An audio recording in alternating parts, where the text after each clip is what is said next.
so accustomed of we not preparing. We just close the school and then we open it on a day. We don't prepare.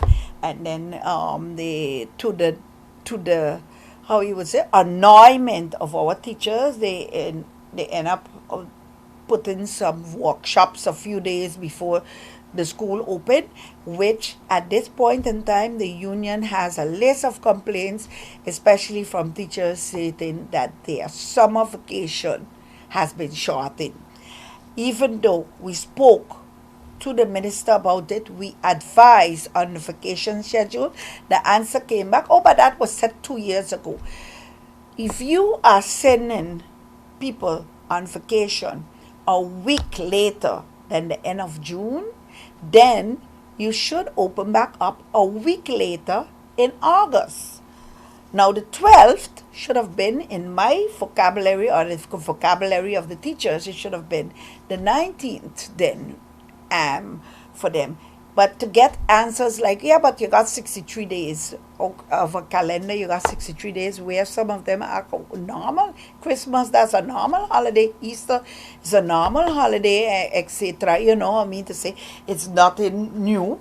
And then it is kind of sad to see that they don't understand what is the story behind of the teachers are saying their summer break is being shortened. If you check throughout the whole of the Caribbean, nobody starts on the 12th of August, only in St. Martin.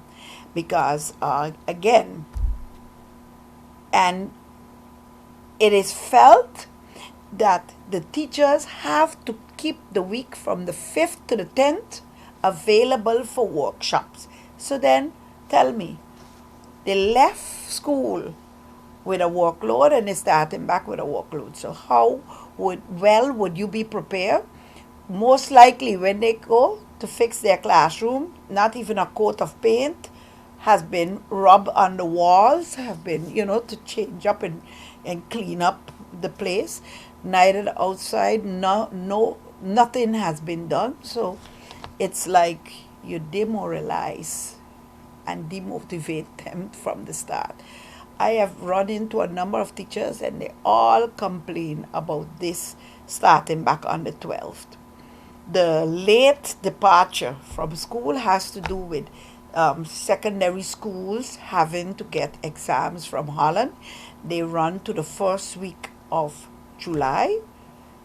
Those exams, I don't know if it's the receipt exams or what, but that is the explanation why the week was extended in June to the first week in July, still having, classes, or you still have to be available as a teacher. Is there anything in particular that you would have loved to see iron out before the reopening of school, pending issues that is?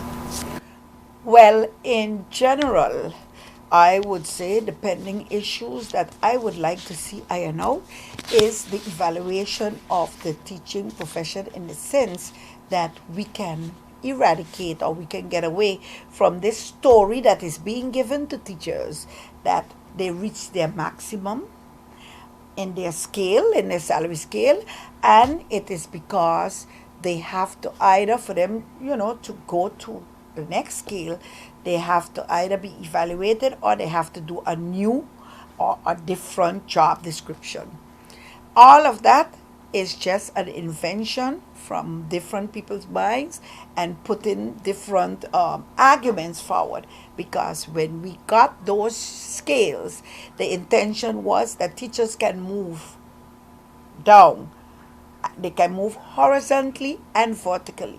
Now they are only moving down horizontally in their scale that have been, which that is impossible. A teacher C that can tell me, well, I'm already 8 years or 10 years in a scale, should not be. So what I would like to see iron out, and we are on this committee, but they have we have representatives on this committee with school boards and government, and they have their work cut out. I don't know, the advice didn't go in as yet, but we would like to see that wrap up where teachers can be evaluated for their work and they can move over in their scale, because once you're a teacher, most of the time you are a teacher. The possibilities of getting a new task are very limited, a student care coordinator or a social worker or whatever other positions that are there, even principals, is very limited. So you are a teacher, but you need to have that mobility, especially for the growth in your profession. Okay, because if you don't have that mobility where you can move up structurally, at the end of the day, when you go on pension, you would suffer a greater loss in your income. So that is one of the things that definitely I would like to see iron out, because we stood up in St. Martin in 2007. We had a number of meetings where schools were disrupted. The teachers came together and we were against this freezing of the salary.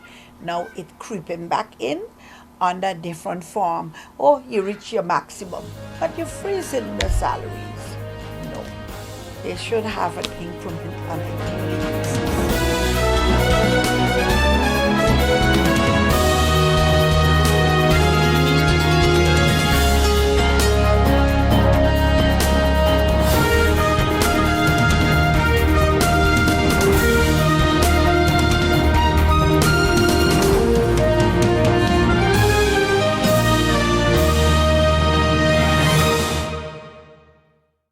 GEBE has been faithfully serving the communities of St. Martin, powering your home and our economy.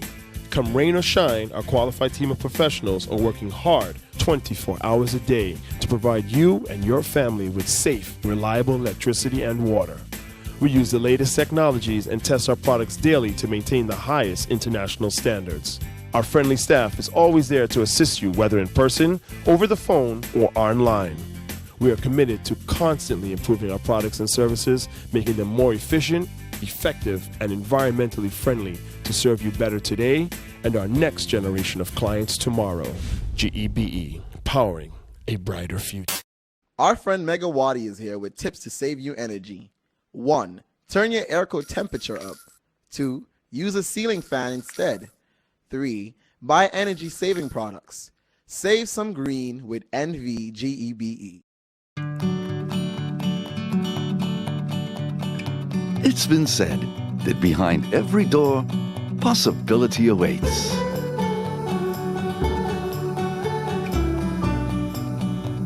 How much possibility depends on which door you open first. Every day, we help our customers discover the possibilities in their lives. It all starts with a conversation. Scotiabank. Discover what's possible.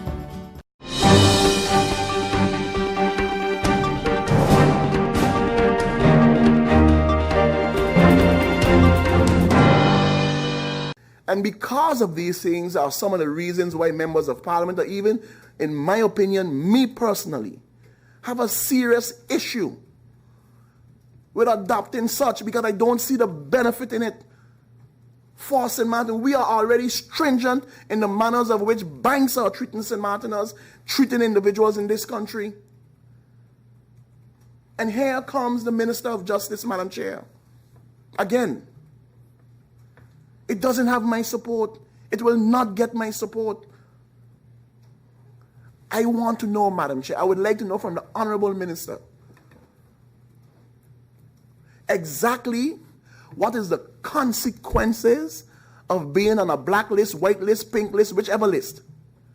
What is the consequences for St. Martin being on this list?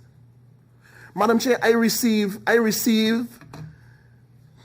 a sheet from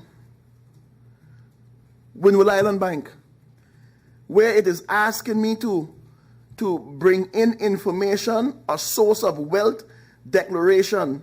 Madam Chair, I only have a savings account with Windward Island Bank. Nothing else. Nothing else. That the government of St. Martin's salary goes to Windward Island Bank. That's it. That's all I have. But in this source of declaration, Madam Chair, that they are asking me and telling me to bring in, they are telling me I must bring my information from my mortgage, the maturity of my life insurance, the deceased if I receive money. And I'm saying to myself, but Madam Chair, hold on. This is private information. Why would I take information from one bank and bring it to another bank? And I don't have such a relationship with that bank. So in other words, I must bring my mortgage information and everything that I have at Scotiabank and bring it and give it to Windward Island Bank for what? What is the reason? Madam Chair, this is overreaching, Madam Chair. It is overreaching, but I'm saving this information for another meeting. Then I actually go through the laws, Madam Chair Lady, and one of the biggest issues I have going through all three of these laws, and for public consumption, for everybody to understand, the totality of all the documentation received is in excess of 1,000 pages to understand what we're talking about, all of the related documentation, the laws, the advices, everything. It's quite a lot, and that's not a problem. I'm not complaining about that. But what I find interesting is that that is the amount of change required to comply with international regulations of just one organization. Madam Chair Lady, I started to sincerely doubt that. And as I delve into the law, and I'll start with the Civil Code first, Madam Chair Lady, it appears to me, first of all, a law like this, especially when dealing with the Civil Code and the Penal Code, I believe should be disseminated to the public in English. We have a very strong and predominant English language on the island. The Civil Code is something, it's the basic of laws to protect the civil rights of people. And for that reason, I think one of the first things I want to mention, I would have appreciated if the public, even before approval, at some point could have been presented this law in English, even in a concise form. Something had to be given to the public for their own consumption. As a matter of fact, I think some more, especially with regards to the Civil Code, I think some more in the future, what would help, anytime we're making changes to the Civil Code, I think it's prudent to have stakeholder sessions, the Bar Association, where they consulted with any of these changes. Did we bring in lawyers and legal people to come in and give their feedback? Because I didn't see that in the documentation. So maybe those meetings happened, but I don't see any minutes. I don't see any, kind of recommendations or what is the standpoint from various stakeholders, police officers that have to go in and enforce these things, the banks who are using these things, in my opinion, as total just excuses at this point to make it worse for businesses to do business, but I'll get to that in a little bit. What is the position of various stakeholders? Because sorry to say, I'm not going to say I don't care about the position of FATF and CFATF, but I will say it like this. I care more about the position of my people, my business community, my legal system. I care more about their position before looking at the position of what these international organizations want to St. Martin. So, what level of stakeholder consultation was done? Is this going to be presented, all of the documentation related to this law, in English to the public for public consumption so that they themselves can look at what these laws will actually imply in their daily lives? And there's a lot of things in here that I think go way beyond when we talk FATF regulations. And let me get into this issue, Madam Chair Lady. Through you, Madam Chair, Minister of Justice, if the purpose of this law or these laws is to address FATF regulations, then Madam Chair Lady, before we go over any further with this law, I would like to see verbatim, this is the CFATF regulation, this is the change. In other words, I want to ascertain that the changes that were made and proposed article by article are indeed from FATF regulations. Because what I don't want is for us to come here under the guise of, hey, we doing this to change because of FATF regulations, And then all of a sudden, maybe there's an Article 2 in there that have absolutely nothing to do with FATF regulations, and there's no explanation as to why this is being changed. So that is something I would like to recommend before going forward, and the minister should provide this. I can imagine it would be vast because it's a lot, but it's necessary. If there was a change to the law, I would like to see column A, article, for example, mentioned Article 4 was changed in order to deal with terrorism financing. Well, then I would like to see Article 4, this is the change. Then column B says this in accordance with FATF recommendation number 4, number 5, number 20, whatever. I need to see that. And then the changes that do not correspond to a particular FATF recommendation, then I need an explanation as to why that was included.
Hey ma, how you doing? You busy? I hear, just paying some bills, taking care of business, you know what it is? I know, you're doing your online banking. I don't have to stand in those long lines to pay bills. I can transfer when I want. I can check my account wherever. It's like the bank open 24/7. I even here checking the statement right now as we're talking. How's Miami? Well, that's why I'm calling. I'm finishing up a few songs now, but I'm afraid that studio time might be more than I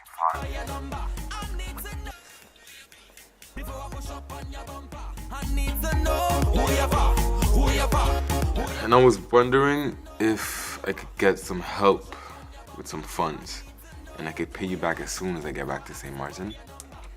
Let me check my account. How much you need? I think 500 should be enough. I can transfer it to you while online. Direct from me to you. No problem. Great. Thank you so much, Ma. I'll get online with Viv now. Alright, darling. You know who you're for? I need to know who you're for. Contact WIB today for your complete personal online banking experience. Available for all mobile devices. The Windward Islands Bank, now your online banking partner in progress.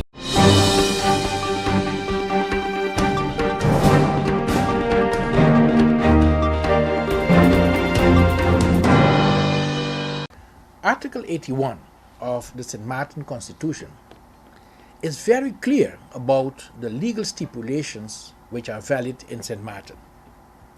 Paragraph 81 sub 2 clearly mentions international covenants ratified by the Kingdom government also for St. Martin. To realize equal rights in a state, as is stated in Article 2 of the International Covenant for Economic, Social and Cultural Rights, it is with all means possible in the state that these rights have to be implemented. Dutch funding, until now, was not included or presented to balance the budgets in such a manner that on top of the St. Martin tax revenues, the Dutch funding will make the St. Martin budget a right to development budget. Article 4, paragraph 2 of the Accountability Ordinance states that cooperative resources received from the Netherlands are estimated and accounted for separately as income and expenses. So, in other words, the St. Martin budget should bring up these means in the Kingdom of the Netherlands to realize all our human rights on an equal footing as in the Netherlands. Article 4, paragraph 1, which precedes the aforementioned article, states clearly that all income and expenses for all entities in the public sector, with the exception of social insurance entities, shall be estimated and accounted for as a gross amount under the ministry or the advisory body responsible for that entity. After Irma, the expenses to recover from Hurricane Irma have been estimated by the World Bank to be more than 2.7 billion US dollars. Even the governing program recognizes this amount as the amount needed to recover the damages caused by Hurricane Irma. So, why are these costs not budgeted in the budgets of St. Maarten since 2018? And why are the recovery funds of the Netherlands needed to cover these recovery costs not budgeted also? The 2020 budget should budget these recovery costs and funds too. The estimated total costs can be found in the National Recovery and Resilience Plan, which was published by the World Bank Group last year. The budget does not have to be balanced, as we can clearly read in Article 7, Paragraph 4 of the National Accountability Ordinance. This article states clearly that, if necessary, in connection with the recovery of damages caused by exceptional events, as was the case with Irma, including natural disasters, derogation from the financial standards referred to in this article is permissible. In that case, the explanatory notes shall record how the balance can be restored in due course. In other words, because the Dutch have only committed 0.5 billion US dollars in a trust fund at the World Bank, the budget cannot be balanced as a necessary consequence of the Dutch response so far, which has not been adequate to realize the equal right to development for the people of St. Maarten.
Well, in the beginning, when I came back to St. Maarten in 72, after being away for some years, I tried to start up softball because at that time I was 35 years and I believed that it wasn't time to play baseball anymore. But when I got up, some guys asked them to play. They told me that's a woman's game. They don't play that. Nowadays, they take it away from the ladies. How more men play now than women? So during the years we progressed. When I came to St. Maarten, I had to go back and play baseball, which I played for 10 years until I was 45. I used to pitch for a couple of teams, and the fellas used to tell me to have to throw the ball faster because I'm pitching too slow. And when I went to pitch softball, they told me I was throwing too hard. So I didn't know which one was in between. But we had softball at a certain time up to a very good level. But now it seems that some people, they don't see it as a recreational sport. Softball is a recreational sport. It's not a sport if you advance to go to no major leagues. It's a recreational sport. You play for recreation. But it seems that some people want to win so much that they import players and all to win a game. And I believe in playing with my boys. I used to take up the fellas from Cahill, and that was good enough for me. And we got to take on anyone and still beat them. But as I said, I believe softball should keep up its name here in St. Martin as a recreational sport. Although, being a recreational sport, you play to win. You don't go out there and say, oh, I'm just playing for fun. I don't believe in that. If you want to play for fun, stay home and play cards or something. But if you want to play softball, you come to play to win. There's two things in softball. Winning. Winning. Not losing. Ask Dave. Okay. So you're still playing ball? Or you're on time off? No, if I could have seen still, I would still be playing. Yeah, when we went on Aruba a few years ago, there was a guy playing 77 years old. At that time, I was 74. So I said I could make it a little further too. But the vision is not so bright, so I could still see the home plate to throw a strike, but then if the fella hit back the ball, I can't see where it's going, so it's better get out of the field. My children took me off the field. They told me, no, don't play out there no more. We don't want to pick you up. I love the sport. I love the sport. And I love it because I believe in winning. I don't believe in losing. And I give everything when I'm out there. That's it.